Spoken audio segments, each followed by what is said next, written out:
Are you too bad at your job to know you're bad at your job?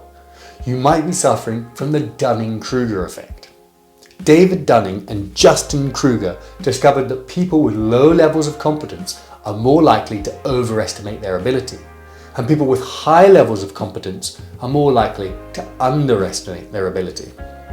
People with limited competence do not have enough knowledge to contextualize their own skill level in the broader idea of the subject. They don't know how much more there is to know or how their skill is relative to others. They don't know enough to know they don't know enough.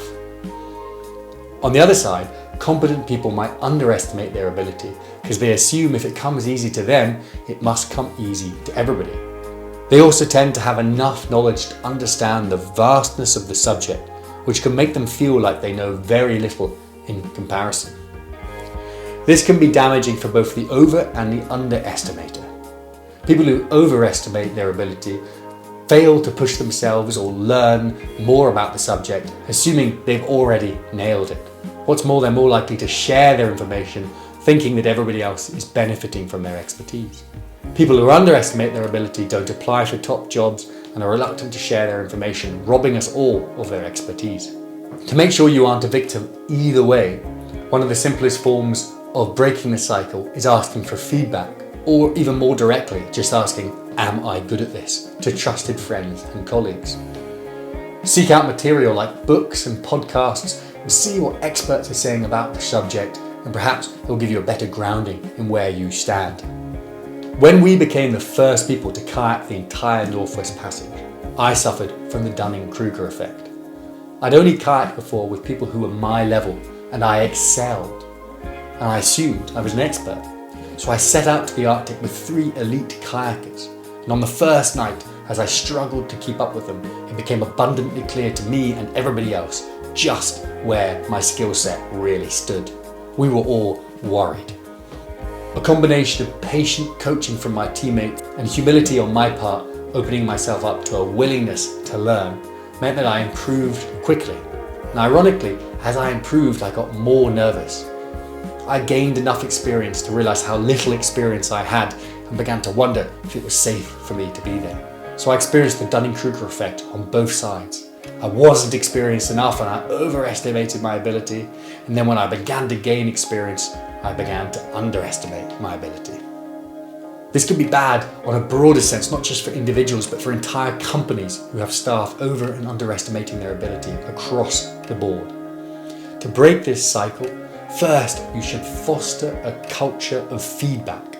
If everybody's getting feedback all the time, it's difficult for them to misjudge where they stand. And if it's the norm, then feedback is no longer personal.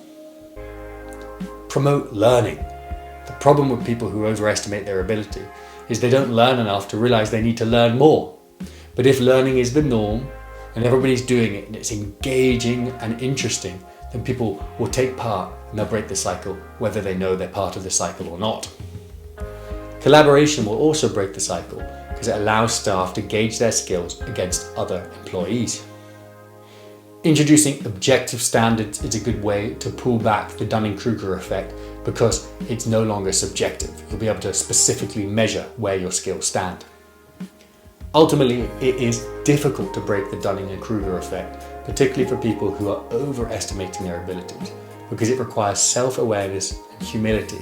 It's difficult to make people humble. But if you create a culture where everybody has a growth mindset and they're excited to learn and they want to take part in new training, then whether they're over or underestimating their ability becomes irrelevant and everybody gains more skills in the process. The good get better, the bad get good.